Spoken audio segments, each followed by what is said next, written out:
right. Well, I'm going to take these glasses off, Steve, so I don't glare you out. I don't really need them to see your handsome self. So Thanks. I'm getting to sit here with Steve Goffman today from Montreal. I first met Steve at SL3 in Montreal competing, and just love that he's a badass savage. He's an old bull like myself, and I have a lot of admiration for you, Steve. Just out Thanks. there lighting it up, and there is nothing holding you back. No age, Nah, no nah, back not at all. surgery, no nothing. Eh? No, all good. Damn. So, Steve, fill us in about where you're at in your day to day here. Tell us a little bit about yourself. Give us a little bio of Steve Goffman, the badass Sure. savage from Montreal. So little bio. Been training for a long, long time. I just turned 51 in February. So Nice. I'm now past that. Like now it's like down the hill to the 100. Awesome. And yeah, so been training for a long time and always did stuff on the side, here and there, training people and whatnot, but it was never like the focus of business. Uh-huh. And kind of got into CrossFit. I lived in California for about 14 years. Oh, wow. And yeah, moved down to the company I was working for. I was just tired of living in Montreal. So I'd pick up and go to Cali. Nice. Didn't know anyone out there, just packed my stuff and left. Shit. And ended up being out there for 14 years. Um, did tons and tons of training while I was out there, just your regular gym, bodybuilding type of stuff. I used to train with at that time, a lot of competitive bodybuilders, like no big name guys. Yeah. So lifting really heavy, not really paying much attention to anything else, but just lifting heavy. And I got pretty big, and it was kind of neat. And then what happened was one day in the gym, I was squatting, and a guy spotting me decided to check out the girl next to me, and he twisted me as I was coming up, and I What? All blew this out over a piece of my back. ass? Oh, Yeah, that's exactly what happened to my back. So I blew up my back, blew up my hip, flat on my back for about 6 months. shit. Then supposed to have surgery. They were going to do all sorts of different things while back in California. Um, Started doing a lot more body weight movements. Yeah. So I kind of got away from the gym stuff just because of what was going on with my back.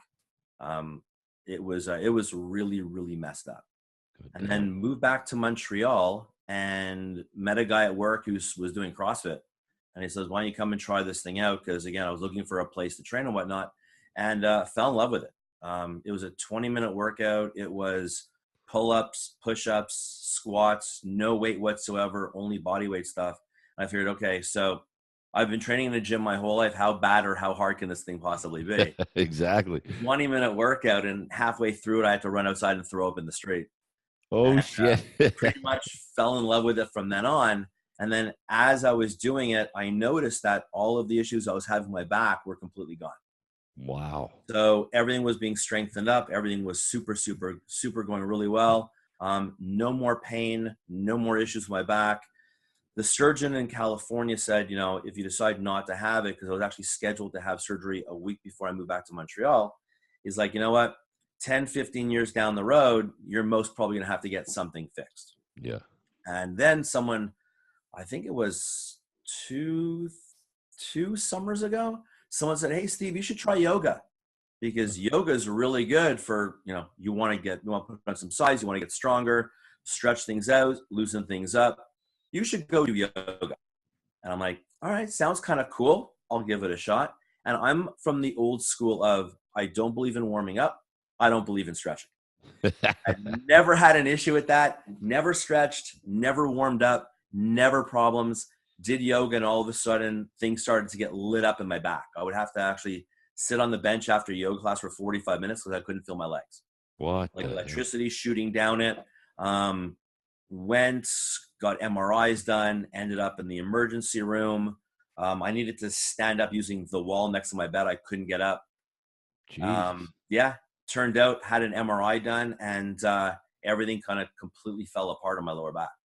So it turns out that it wasn't yoga, as the surgeon says, that did it, but really anything at that point could have triggered something in my back. Yeah. So yeah, Yeah. so what they did is they went in, they actually stretched out my spine. They took all the nerves that were damaged out, they replaced 3 of the vertebrae with cadaver bones. Oh I've shit! got like dead people's spine in my, yeah. You Yeah, it's like crazy that's why you bastard! notice some of my hashtags have like zombie strength on it. I get it now. So yeah. Yeah, so they put in some cadaver bones, they rebuilt some of my vertebrae, they bolted me in, and 4 weeks, no, I think it was more than that. I think it was like 4 or 5 months after surgery, I decided to do Super League. Holy shit! Yeah, yeah. So And so since so then, did you have some? Did you have a little bit of physiotherapy too? Like, no, so for the back surgery, there was no physiotherapy. oh, As soon as I woke up from surgery, all of the pain was gone. oh I was wow, up and walking around that night. I left the hospital a day before I was supposed to, shit. and everything just kind of followed along. He told me to take things easy for a little while. Just, as they always say, we want you to wait a good 6 weeks before training and getting back into stuff. And 2 weeks after surgery, I started to do stuff back in the gym, squatting to a bench. I didn't want to get too low. So just body weight squats, push ups, just stuff to kind of move things around.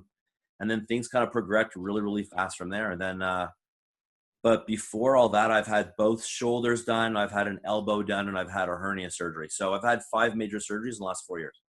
Holy Christ! Okay, Yeah. here is a zombie sitting here. Yeah. You're So it's up. like zombie slash bionic kind of thing. So both shoulders were completely torn. They were being held together by skin and bone. God, Elbow had to be opened up and dug out and cleaned up.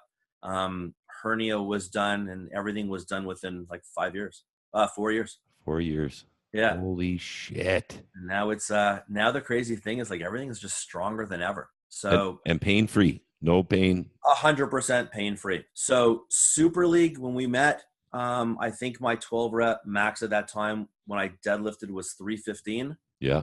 no straps. Then George decided to throw. He's like, you got plenty of time. Let's put 365 on the bar. Couldn't even get it to move off the ground. Yeah. And then last week in training, I pulled 415 off the ground, 5 sets of 5 with no belt, no straps.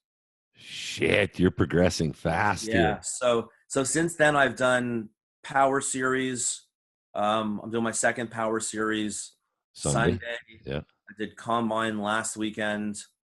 So yeah, I think I'm like one of the only, if not part of like the few that now have done all three, Yeah. and all three consecutively regularly. And Steve, I think you own the medal for the oldest participant doing all these, Yes. and that's the truth. Hey. Yeah, Yeah. definitely. There was one person that competed with me who was younger than me. And yeah, I think I'm like, that's the one thing that I always check, which is kind of cool. So for power series and for all that stuff, I always go through all the competitors just to see like age range. And I think it's at Super League, I think the person that was closest to my age was about 15 years younger than me. In your division there. Yeah. I think, yeah, in my division, but I think in like the whole deal, like from lightweight to super heavyweight, I don't think there was anyone even close to my age. Well, how about there was the father son in there? Yeah, he was a couple of years younger than me. Oh shit. Okay. But yeah, a couple of years younger than me. And the craziest thing is that I actually had to join a gym. So I own a CrossFit gym. I had to join a gym to train for Super League because I don't have access to any of that stuff, Oh which was damn. very bizarre going out and like having to look for gyms to join in my area that I can train for Super League. And I Yeah. think I came in and I think I surprised a lot of people. I came in fourth in light heavyweight division out of I think 20 something people. And Yeah. I think overall I came in out of the 70 something competitors, like 22, 21, Yeah. You did really somewhere. Yeah, I good. kind of like snuck in and crushed a whole lot of people, which was kind of cool. Well, there's that zombie power, Steve. Yeah, Eh? that's exactly it. Total zombie power. Yeah. And you're doing good things for old fellas like well, I'm only a few years younger than you, but you're doing good. You're doing good things for guys like us. That gives one incentive that says there is nothing holding you back. And if you want to No. use, oh, I'm too old for this shit, and I'm guilty of that because I say that crap. So, God damn it, Steve, I got to up my A game here, brother. Hey? Yeah, it's actually kind of cool coming in and people see me and they see like the beard and they see the glasses and I'm but like 5'6.5", 5'7", and everyone just kind of dismisses me. And I come in and I under the radar, and I just it's like all out, balls all out to the wall. Yeah, There's a little switch that goes off, and that's that. You're tatted, jacked, and just ready to roll. That's it. That's it. Yeah. Steve, go to that. I find that very interesting. You just said there's just that switch. Yeah. Tell me about the switch. What drives Steve Goffman's switch to just go? It's fucking on. Yeah. So what happens is you see a lot of guys that get like super aggressive and they get super loud, and it's all about like the yelling and the screaming. And with me, it's like a whole different place. So the switch kind of flips, and I get super quiet, super into myself, and just kind of focus on what I need to do. And I come in, and it's almost like eerie how mellow I get right before I compete.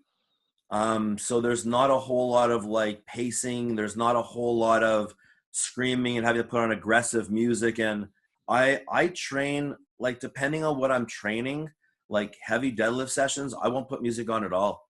Turn off the lights and just lift. Yeah. And it's just all about the feel. I did the combine this past weekend. Didn't go as good as as well as I hoped it was going to go. But that's fine, because I kind of know what I need to do where I need to kind of move things around. But the heavier stuff, it's like Super League especially, I've only competed, so I've done a little kind of like powerlifting things here and there, and then pretty much only competed in CrossFit competitions. Yeah. But I've kind of like retired from the competing in CrossFit. So then when I found Super League, or actually when Matt from Super League kind of found me, it kind of ignited something in me that I haven't had in a long, long time. And I don't know if it's because of all the surgeries. I needed something to kind of get me back on track, to get back my training and that light at the end of the tunnel. But it's like this quiet calm comes over me right before I compete. I don't really want to talk to anyone. I don't really want to deal with anything. It's just, let me know where I need to start. Let me know what I need to do. Just let me go and do my thing. Shit, yeah. That is the Steve that I saw at Super League too, buddy. Yeah, and it's kind of crazy. You look around, everyone's like screaming and yelling, and here I am just watching things going on and just focus what I need to do. And you know, you said about the combine series didn't go quite. The beautiful thing about that, Steve, is you have 10,299 more ways that can go. You know, there's 10,300 different ways that can turn out for exactly. And I think they're running it like once a month or once every couple of weeks. The movements aren't going to change. The order's not going to change. So I can kind of set my baseline that I did on Sunday and know what I need to do, and just go in and just keep crushing every time I do it. That's awesome. And you just accelerate at it, don't you? That's the plan. That's the plan. That's awesome, buddy. So tell me a little bit about your childhood. Steve, growing up, did you know, like at one point you were going to have this gift and ability to, you're also a coach to a degree, right? In some powerlifting and Olympian type stuff. Yeah. So we opened up Coexist about 4 years ago. I'm the head coach. The first year and a half, 2 years, I coached every single class, every single day, nonstop. Now, now I'm kind of taking a step back from that. We've got a team in place for coaching. I'll coach here and there. I do a lot of goal setting with members and focus more on the business side of it. Generate, more people coming in with my partners. But and childhood wise, I was that kid that everyone was warned against. It was, growing up. So I grew up in the area that I live in now, which is kind of full circle. So lived in the suburb of Montreal, grew up here. The house that we're living in now, my parents live around the corner. My sister and her family live like down the street. I had the same friends I've had since nursery school. Holy so shit. There's like the same 5 of us that I have known my whole life. So lots of acquaintances, but like a small group of really close guy friends. But I was the kid that was always getting into trouble at school, getting in trouble out on the street. Like early age, my parents would get phone calls, middle of the winter, Steve's walking down the street butt naked, dragging his snowsuit in his clothes. I think I was like 5. We're going streaking. Yeah, we're doing all that stuff. I think must have gotten stitches in every part of my body. If there was, there was one story where the home across the street from my parents' home, they're putting in a pool. So I was told, don't go there, don't go there. And of course I went there and climbed the mountain of rocks and tripped and walked into the house with a big gash on my head and blood coming down my face. And yeah, so it was lots of stitches growing up, lots of, it was an awesome childhood, Yeah. And No regrets yeah, by the sounds of no, it. not at all. And it kind of prepared me for, I was like the bully in school. I'm like out of all my friends, I'm like the smallest guy now, but I was like the biggest guy then. So I think what happened is that like I'm where I am now is height wise. I was like that in school, and then everyone else just kind of shot up. Yeah. So yeah, I was like the bully in school. I was that kid. And then as things, then moving into high school, I was like the little fish in the big pond, opposed to the big fish in the little pond. So I kind of calmed things down there after I got my ass kicked one day in the stairway at school. And and it's been like that ever since. I've never been afraid to try new stuff. I've skydived. I was supposed to get certified in skydiving. I've done all sorts of crazy shit, and So, it's a blast. It's yeah. no regrets whatsoever. And I just see that in you, Steve. It's a zest for life, right? It's just this, Yeah. you just want to keep upping the bar and just doing something even more crazy and offside. So somebody can say, hey, that's Steve Goffman, man. Yeah. He is a crazy offside bastard, but Yeah, holy, is he awesome. it's the crazy old bastard syndrome. That's what it is. Like I've got all like these guys. So I'm like one of the oldest guys in my gym.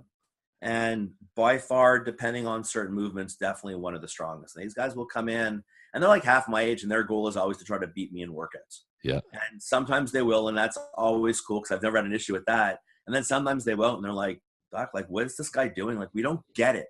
Like, people don't get it. And it's like, dude, you got to put in the work. Like, I've been doing this stuff for a long time. Yeah.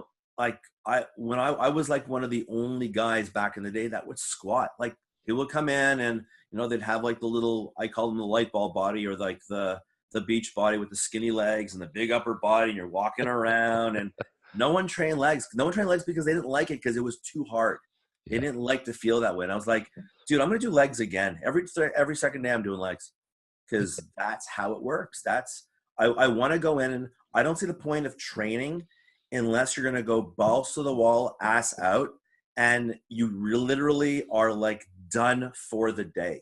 Like after my workouts, I want to eat. I want to nap. I don't want to deal with people. I don't want to talk to people. Give me like 2 hours to kind of recuperate from that, and then I'm good. But if you can work out super hard and then joke around and then hang out, and I don't know, that's the issue. And this is what I was saying to you on the email, like if we're going to be like no holds barred or whatnot. This is no holds barred. You fucking let her go, Steve. That's what I got to say. That to me is the biggest issue I have nowadays with these guys and these girls that are training. Like, they've got to videotape everything. They got to post it on Instagram. They've got to pose out everything in their clothes kind of matches. They got to look super sharp. I don't get it. It's like, how do you train like that? Yeah. I can't. I watch it. I'm like, dude, you're not training.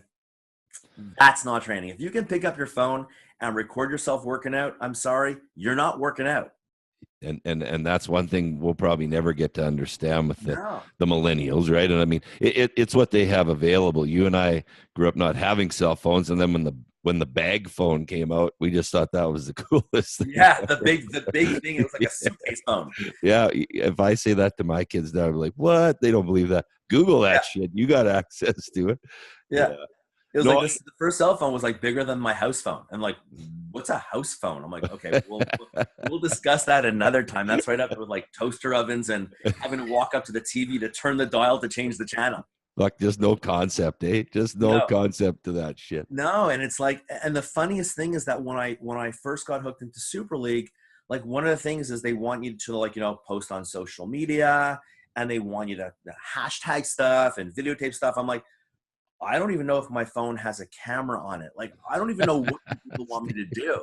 I'm like, I've never. So when I first did it, I was doing it. I'm like, this is literally the first time I think I've ever videotaped myself in a gym working out.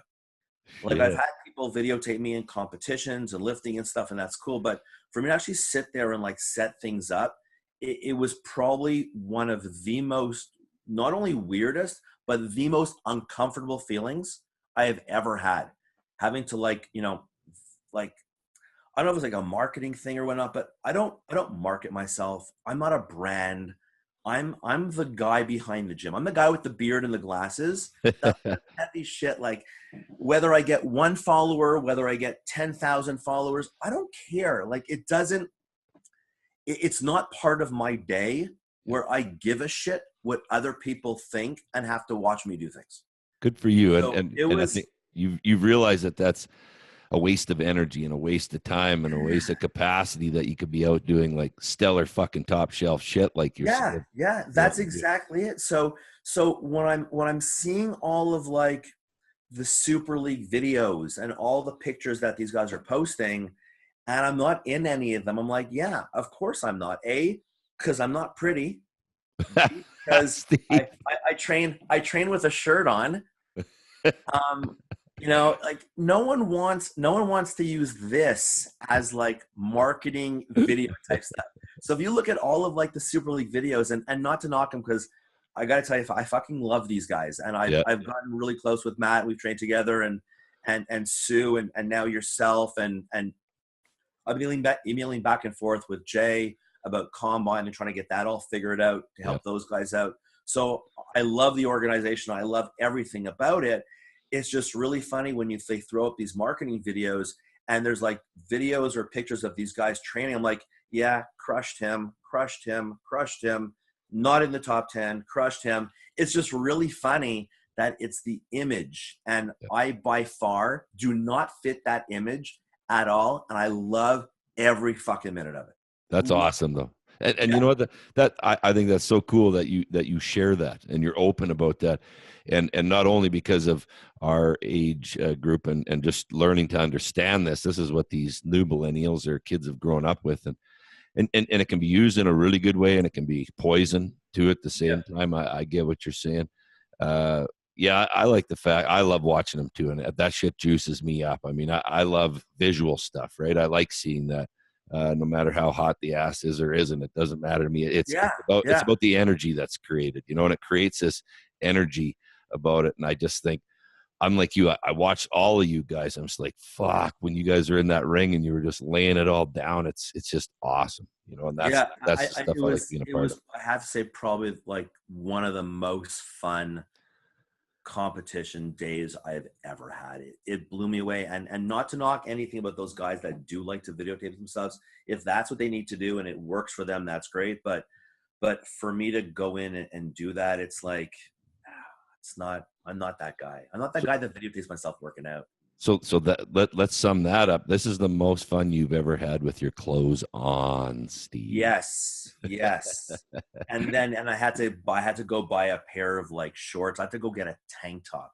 Dude, I gotta tell you, I don't remember myself in my entire lifetime wearing a tank top. And when I got that notice saying, you must compete in either a tank top or no shirt on, I'm like, you people have got to be kidding me. So I came, so I figured, you know what, I've got to go out and buy these little spandex shorts, which right off the bat was completely out of my comfort zone as well too. I'm like, I'm not buying a tank top. So if I get there, I'll just buy like the Pro Gym tank top and bring a pair of scissors and cut it. Yeah. But then we got the Super League tank tops in that we got to we got in that little grab bag. So that was awesome. I don't know what size I have, but if you see the videos, it looks like I'm wearing like this tank top dress. It's like super long. And when I came out, I see the pictures of it. I'm like, that is just so bizarre. So bizarre that I'm like in a tank top and little booty shorts. Well, I think it's admirable, Steve. It was a blast. I have to say, it was exactly what I needed to get my shit back on track. That's awesome, man. And I know every time you hear something like that, it just builds the culture and the family stronger, and it just feeds off each other. Enough about all that stuff. Now, I'm really curious about what it is that drives you, Steve, that has this I talk to so many people here, and a lot of them either have this dark side to them or this deep rooted insecurity is what they label it. And I mean, hell, I have those. We can all relate when you hear Yeah. that. But what is it that you feel is like your biggest catalyst to fuel Steve Goffman on the daily to go out and just fucking slay it? Well, I mean, I've been out of commission for so long. So if you look at the last 4 years, the last before my back surgery, it's really rough. So I would coach classes, I'd be in the gym all day long, and I wasn't allowed to touch a thing. So I couldn't train. I couldn't train for a full year and a half before my back surgery. I had a hard time walking or even standing, but I was in a gym 24/7. So 24/7 being in a gym and not being able to lift anything. And then with the shoulder surgeries and the back and the elbow surgery. So you're looking at like a 5-year period, a 4-year period where I was in a gym setting all day long and couldn't train. And I said, you know what? As soon as I get that green light, the fuck that something is going to hold me back. Yeah. I'm going to go balls to the wall because I don't know how much longer, I'm not going to say how much longer I've got going on with this, because as long as I'm taking care of myself, I'm not doing anything stupid. I've got a whole many more years, and I'm pretty much like the doctor said after back surgery. He's like, I'm like, I asked him because I was told, doctor, I'm not supposed to be in the car and driving. And he says, no, we tell people not to drive for 2 weeks because of the medication. He says, you can get hit by a bus tomorrow. Your back is indestructible. So your spine is completely fine. Like it's stronger than most people's spine. So knowing that, I just try to go in and it's been like years, right? So I'm 51. I've gone through a lot of shit in my life, ups, downs, personal, business, financial, emotional. My kids live in California. I'm in Montreal. So there's a lot of stuff in my life that I need to lift heavy shit to help me control all of that shit that goes on outside of the gym, if that makes sense. Steve, So that makes absolute sense. So when I'm lifting, I'm in my own little world, and really speaking, that's like my own little world that I can 100% control at 100% of the time. Whereas everything else, it's dependent on this, that, everything else. This is the one thing where I go in, and it's me against the iron. And I wish I could remember the little quote that Henry Rollins has about the iron never lies. Mm-hmm. Like you go in and you lift, and if it's a shit day, the iron doesn't care. The iron doesn't give a shit about your day. It's there. You do what you need to do. And that's what I use to kind of help control the shitty moods, the blow ups, I use that to control things. Yeah. So for me to go in and, and you know what it's like? It's like you own a gym or you co-own a gym, and you're dealing with like these personalities all day long. Now, the majority of our members are women, and we live in a suburb of Montreal. So there's a whole lot of drama, a whole lot of personalities, a whole lot of complaining and this, that, and the other. And to not have any kind of an outlet for 4 years, it's like you want to take a fork and you want to stick it in your eye, or stick it in the eye of the person that's right across from you. Exactly. So it took, I really had no outlet. And the only outlet I had was coming home in a really shitty mood and taking it out on my wife and my son.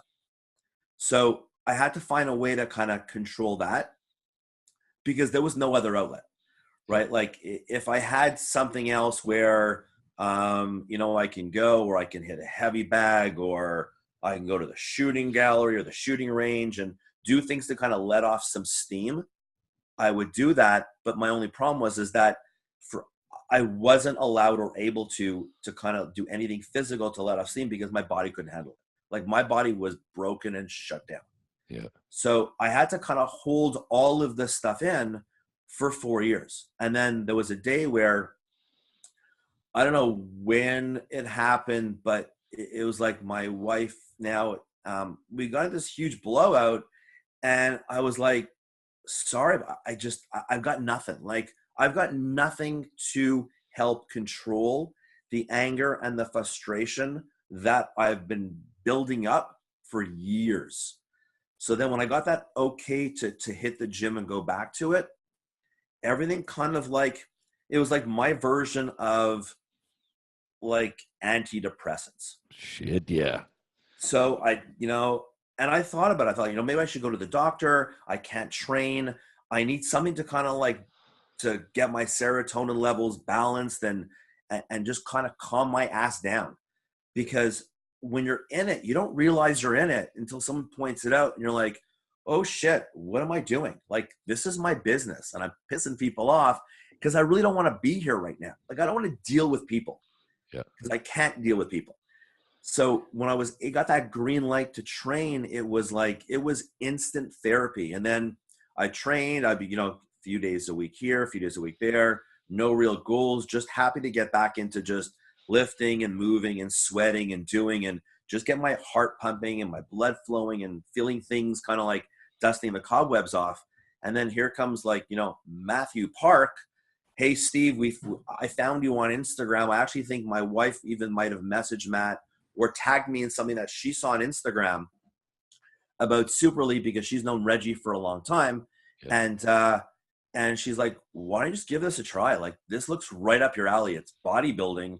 It's lifting heavy shit. And you move things really, really fast. So it's kind of almost like CrossFit.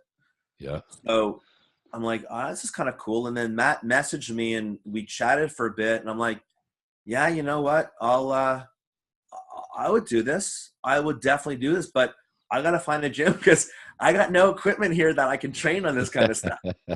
So it's kind of weird doing that whole thing, but then that kind of fueled everything and kind of, it kind of brought me down to a much calmer level. It brought me back to like old Steve. Yeah. And that was what I was missing. So now like things are clear. I can deal with shit a whole lot better. I don't really I'm not really, like, I don't really let things bottle up as much anymore. Cause now I've got my outlet back and that's what I needed. Like, I've been training. Shit, my dad brought me to Nautilus when I was 12 years old, when it first opened up in Montreal. And that was a long time ago. Yeah. And so I've been training since I was like 12. We had a little gym in the basement of the house and we'd go together and train. And, we didn't have a pull-up bar at the house. So we'd use like the rafters, like over the doorway in the basement. Yeah. And that was always like the go-to. Play football when I was a kid, but I was always that kid that did something. I was always that physical kid. And then when you take that away from me, that's when like, it was like that animal that's able to roam gets stuck in a little 2x4 cage, can't do anything. And so that's how it all turned out. Shit, Steve. When I'm listening to you, the first place I went to, just in a few things you said, is that it's totally a mind therapy. You mentioned the word therapeutic. It's therapy for you. Yeah. It's great to look good and have a physique, but you did this for your mind to contain anger and fear and emotional rollercoaster, everything that's in your goddamn mind. You said, I got to do something with this because this is not healthy. So here's what we've done. We've cloned a slogan and we actually own the rights to it. When I said it once, and I heard it quite some time ago. Somebody said it to me or I read it or whatever. I said it and Jay said to me, he's like, holy shit. So here's what it is, Steve, is you've traded vanity for sanity. And we cloned that slogan, like that's great. Well, because you said it at the start, you're not about the selfless pic or the shirtless pictures and doing all that shit. You're doing this for therapeutic reasons only, and to get Steve better on a daily and a weekly and a month by getting out there and just putting it all out there, competing and just, it's really you standing up for you to say, fuck this, I'm not going to get beaten down by the thoughts in my mind. I'm going to go dump them somewhere, And that's it. I mean, and when I first started training, I was the guy that would wear, like, in the middle of August within a gym with no air conditioning, sweatpants, 2 t-shirts, sweatshirt.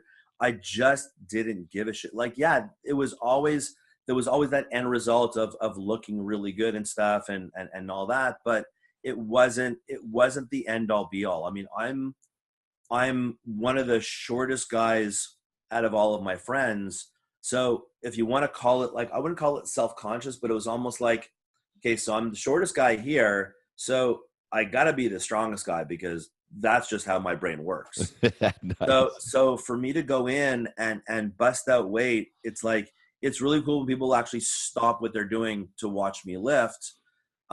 It kind of gives me a kick because here I am, like double their age, and I'm doing that, and that's super super cool when I can do that. But like, I'm not the guy that's gonna videotape myself doing it. Like, I go in there and it's purely for me. It's not for my fans. It's not for marketing. It's not for branding. It's purely for me. Yeah. I think that's very admirable, Steve, that you have that. And I think that allows you to, well, look what you've overcome, all these surgeries and pain and Yeah. everything. If you were kind of wallowing in that and, you know, even in social media or listening or paying too much attention to that, it probably would have drugged you down the other way. And that's the Oh, truth of it. 100%. Yeah. You got out of 100%. your mind. You know, you said something else there that I found really cool. And you said that over years you'd heard the saying that, well, I say it this way when I talk to young fellas and they have their, they make their, what am I going to call it? Like their yearly traditions or their Lent or their, you know, oh my God, I got to get back to the gym. Well, then they don't come for weeks and they always come like, oh, I haven't been here for 2 weeks. And I always say the same thing. Who gives a shit? You know what? This place doesn't judge you. That iron forgives out there. It doesn't have a clue Yeah. about, and You're you're here not, now. yeah, and you're not that special to think that it fucking remembers who you are. A 25-pound dumbbell doesn't give two shits who you are. Just No, pick it up and utilize it. You know, and that's that's what you were exactly alluding. it. That's Yeah, exactly it. and I think that's so cool how you said that too, right? And that's all I ever say for me. Hey, who cares? This place forgives. It doesn't judge you. There's no judgment at any place that there's some iron. There just Yeah. isn't. And the really cool thing is that one of the guys that I work with, you know, now that there's combine involved in Super League, so now you got like the Power Series and combine. He's like, well, Steve, so like, what are your goals? I mean, it's pretty simple. I wanna lift like a power lifter. I want to look like a bodybuilder and move like a CrossFitter. Like, I want Nice. all three, and it's all going to be done as I want to do it, and just busting my ass to get there. And that's the name of the game. The name of the game is doing it for myself and see how far and how much longer I can push it. Well, I think there's a lot more in the tank for Oh Steve. yeah, I, there's a I whole lot more in the tank. yeah. I mean, you're only halfway done your life. You're going to be Yeah, 102. You're going to be 102, buddy. You know. 102. That's the goal. Oldest guy at Super League, 102. Well, I hope we're all around to see that. That'll be That'd awesome. be awesome. Yeah, and Yeah. I was talking to Matt, and I'm like, I don't care if I qualify, I don't care what the deal is, but you guys are gonna see me at that doorstep in Vegas at Super League World Championship, and if I've got to sit there till someone invites me in, I'm gonna do that. You're gonna come. There is You're no gonna question come, about Steve. That lens you're looking in right now. If that lens was at every person in the world's, all billions of people in the world's view right now, they were looking at you, looking that lens. What would you want to tell them? What would you want to offer them for some free advice as a 51-year-old guy? Oh man, it's easy. It's do what makes you happy and don't take shit from anybody. That Pretty much, that's the bottom line. Do what makes you happy. Don't take shit from anybody. That's it. that is, you didn't have to spend very long thinking about that No, one, did not at all. Not at all. you? Words of wisdom. Yeah. Well, and something you shared earlier, some of the lessons you learned and what you had gone through, right? To Yeah, say, well, this ain't fucking working. I don't want to continue doing this, or that's just Steve being the definition of insanity again. that's it. That's it. That's exactly what it is. That's awesome, dude. That's pretty cool. So what else is in the day to day? What does Steve's day to day look like? What do you when do you get up? What makes you tick? What do you eat? Share a little All bit right. about your So day to share day. it all. So alarm goes off at 4 a.m. Fuck. 4 a.m. Are you every day. Yeah. are you milking Emails. cows? Do you milk Yeah. cows or Yeah. So emails, get shit ready for the day.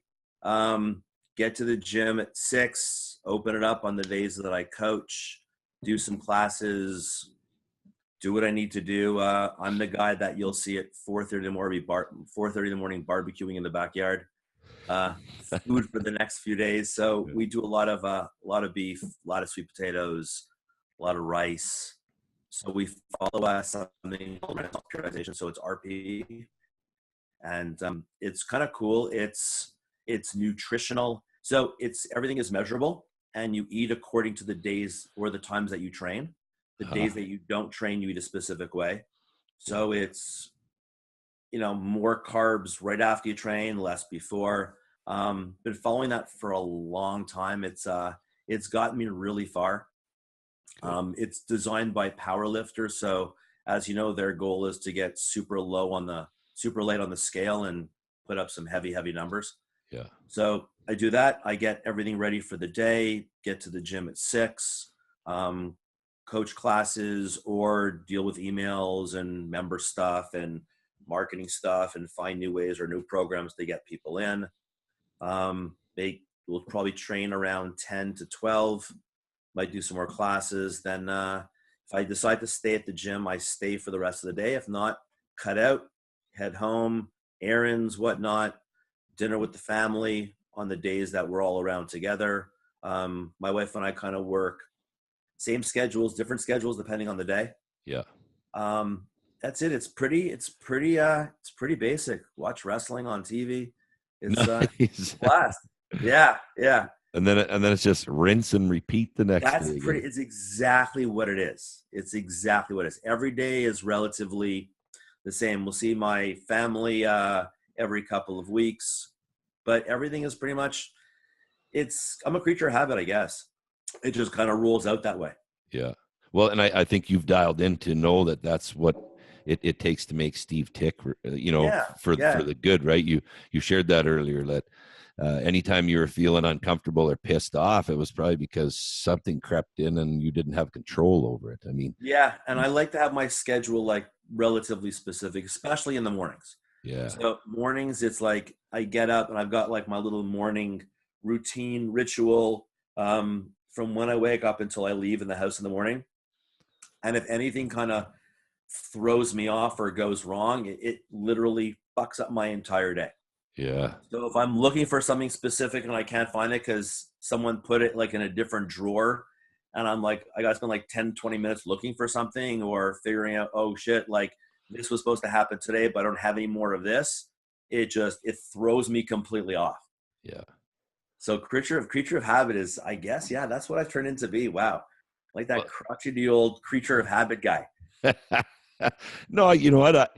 I think it's very there again admirable, because you have structure and you have discipline and you're doing Yeah. what it takes to make it work for you. And I think we don't spend enough time looking after ourselves in this world, let alone No, we giving don't. advice to others. I've always felt I've been in those hypocritical situations where someone says, "Hey, dude, like I need a bit of advice on this." Now that my ego's erased over the last fucking decade, I just say, like, man, I'm in no position to give you advice. I'm still trying to dial myself in on the daily. Like, Yeah, I can give you advice, but just take the opposite of it. It'll probably do you much better. well, there you go. Yeah. Isn't that the truth? Like, hell with it. I mean, and I'm all about surrounding myself with a person that has a strength where my weakness is. So I mean, Yeah. if I Yeah. want to have like the best diet plan, well, and I'm on it with Aaron Reed now after I had him on an interview, because he's a 6'7" dude. I'm 6'2" with 36-inch inseams. I got long skinny. He's the guy that's gonna fucking build me up because I want that. Exactly. I'm gonna go with Exactly. with the guy that is best suited for me. And I Yeah. think people have to learn that. Stay in your lane, but reach out to the people that are, have a strength where your weakness is. And not only that, but now it's like my wife and I were talking about it like right before I got on the call with you. It's time is shooting by really fast now. Oh, fuck. Like I remember like, when you're in school, you have like school, then you have the whole summer vacation. It's like 3 months off. You're kind of playing, you're doing this, back to school. And now it's like you blink and it's like, what the hell? We're back at summer already. And the year is like halfway done. It's pretty crazy that things are just speeding up really fast. Yeah, this pace of life is taking us that way, Steve. I agree with It you, and I is. think you're right. And that goes back to earlier when we are talking about the millennials and what they have access to. But it's the only thing they know. It's what makes their world go is Yeah. the internet and the Everyone wants it. Everyone wants everything yesterday, yep, free, and they want it perfect. yeah. And you know what, dude? It's like life is not perfect. And It's not. Oh fuck, you got me there. Fuck, share they with don't me. You mean it's they not, don't Steve? get it. They Yeah, don't get it. It's like, oh, I don't understand. Well, dude, it's life. Like you're gonna get your ass knocked down in life. But they all expect everything like there's like their little bubble. Everything is perfect and this and that. And then one thing goes wrong and they're in complete disarray. Like, dude, it's fucking life. Like, what do you expect is gonna happen? It's crazy. It's like I don't know. I think you and I we've lived, right? Like we've gone through a lot of it, and a lot of it. People nowadays are not going to see what we've seen back in the day, and it's not even bad stuff. It's just, it is what it is. It was life, and that's what kind of brought me to where I am now, and I'm able to deal with stuff because I've gone through shit. yeah. Like a lot of kids nowadays, they live with their parents until like they're like 20 something years old, and they graduate in college and they get like the perfect job, and they've never worked shitty jobs before. No. It's, and if a job comes by that's not in their range, then oh no, I'm gonna hold out for the better job. Like, dude, you know what? Fucking take something. Like, you need to make a living. Yeah. Go But work at you have McDonald's. to because it's things are taken care of for them. Yeah. It's No, it's a different way of life. yeah. And I like how you said that. back. I believe that you and I've lived some life, but I think even more on the cool with that, Steve, is we're still willing to learn and grow and keep Yeah, fucking it. yeah. I mean, there you are thrashing it in a ring at 51. Like, fuck, man, that's cool because your fear sensory is gone, and fuck, you don't got common sense anymore. Fuck, you're No, 51, right? There's no fear and common sense holding no, Steve back. no. Like I Fuck it. shouldn't be doing this kind of shit any longer. But it's fun. But by the same token, I don't take myself so seriously. And Yeah, I think that's a lot to do with it. Like, you know what? Like if it's a good workout, if it's a shit workout, after a while, like I don't get pissed off. It's like, all right, whatever. Like I'll go back the next day and I'll bust ass and I'll keep going. Like it took me, fuck, 4 years to increase my deadlift by 5 pounds. 4 years, 5 pounds. you're a That's like, patient guy. yeah. No one wants to put in the work and put in the work and deal with the time frame and have patience to get shit done. And that is huge. Everyone, oh, I'll get this all day long at the gym. I understand why I can't get my pull-ups. Well, have you been coming at open gym and working on it? No. Well, what do you fucking think is you expect? You're not working on it. You're not going to wake up in the morning and all of a sudden, oh, I've got my pull-ups, or I understand why I can't lose that 10 extra pounds. Well, Well, what did you have this morning? Oh, I don't know. I didn't eat anything this morning, and I'll go home later and I'll have like a shake and a salad. I'm like, dude, you've got to be fucking kidding me. yeah. Like Steve, people don't want to put in the work. It's in my mind, it's work ethic. You put in the work, you bust your ass, you sweat, you grind, you eventually get results. It's Steve, not, no one's giving you the stuff on a silver platter. no, and if I hear you right, fuck, are you telling me there's no magic pill? There's no fucking magic pill to just make it all come That's alive? it. That's it. But it's so funny though. And I have these conversations, I gotta say, Tom, every single day. I understand. I understand. Well, are you doing what I told you to do? No. Are you drinking as much water I told you to drink? No. Should I reach over the counter and smack you in the head? Like, Yes. what do you want? Yeah, like, yeah. But what do you want me to tell you? And they get pissed off. It's like, don't get pissed off. Just put in the time. And then the ones that put in the time reap the rewards and get the benefits. So, But it's that, life. yeah, and that said, Steve, you're onto something huge. How do you think that it could get through to them easier? Like the structure and the discipline needed and required, and keeping track of it to see this little bit of growth every week or 2 weeks or whatever would maybe give them a little hope, but they want it right fucking now, and they want the magic pill thing to happen. But you've had lots of years experience. You've been coaching and teaching. What do you think can make them grasp it? Do you think we should get Danny Jung to make an app like the Super League app? So, I mean, it's easily, on their phone, and they can, no, but seriously, like, what do you think can be done to just get them to grasp that you got to put in the work and the time? You got to eat right. You got to drink enough water. You got to. It's like when I get two people will come in and they're at the same, we'll call it the same level. And all of a sudden one of them surpasses the other person. And I say, well, I bring them both. I'm like, well, you guys are both pretty much start off at the same level. And, you want to get to where that person is. And well, why don't you tell that person what you've been doing? Well, I come in at open gym and I follow what Steve told me to follow. And I'm doing this, I'm doing that. Oh, so you're kind of doing what I told you to do, and you're doing extra stuff, and you're getting where you need to get to. But by the same token, it's people, I just try to tell people to things like this don't happen every day. Like, you got to look at it as growth, right? And you're going to go through growth spurts like you did when you were a kid. And there might be a full year where you're the same height as you were. And then all of a sudden you wake up in the morning and all of a sudden your pants you're wearing the day before up at your knees. And now everything is like super, super tight. It's just time. Like it's really hard to teach someone patience when they've never experienced it before in their life. Because everything's sad, too easily accessible. Eh? But it's sad because like their parents have gone through what we've gone through. So if the parents aren't telling the kids, hey, you know what, dude, like it took me X amount of years to get to this point, and I hope you get there sooner than I do because I wish more for you, but you got to put in the work. Yeah. Right. It's a work ethic. It's knowing that what you're doing, and sometimes you'll get the rewards right away. And then sometimes you won't see anything for a month. Sometimes you won't see it for a year, but that's just, it's life, man. That's just how it works. You put in the time and you hope that whatever you're putting in, you're putting it in, you're putting it in like a bank account, right? I'm going to keep putting in money. And then when I turn 50 or 60, I'm going to open that account and boom, there's all my money. Yep. Or interest or savings or whatever it is. But you can't take stuff out if you're not putting anything in. Like there's nothing to take out. Exactly. I like that. Yeah.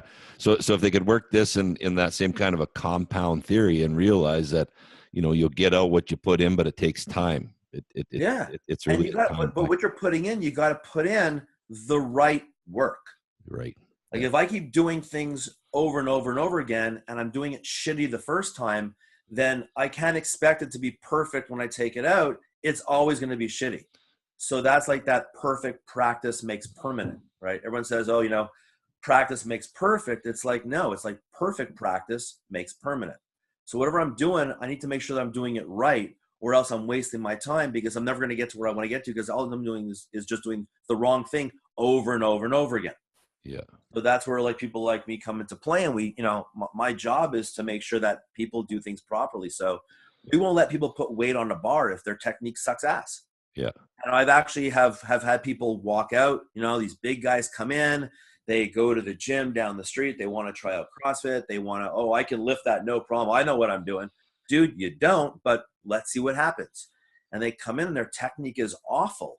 And it's like, well, I'm going to take weight off your bar. What do you mean? Well, it's not an ego thing. You got to take the ego out of it, right? You got to focus on what's happening from your neck down. Don't worry about your ego. Let's take you back. We'll build you back up. We'll make you better. And then we'll kind of increase your intensity moving you down the road. But ego is such a big thing nowadays. Oh, shit. And it's like, and we've all been there, right? I mean, back in the day, my ego was fucking huge. And then it took some different things here and there. And I just realized, like, you know what? It's not, it is what it is. And I can't afford to have this big giant ego and do what I want to do and accomplish what I want to accomplish. Yeah. Because I need other people to do it. So I can't say, oh, I know everything and I'm going to do it all. And it's always my way is the best way. And now you got to kind of open that door and let people that know more than you, regardless if they're younger than you or not, to come in and learn from all these different people. And you take all that and you put it together, and that's how people succeed. Man, that is well said.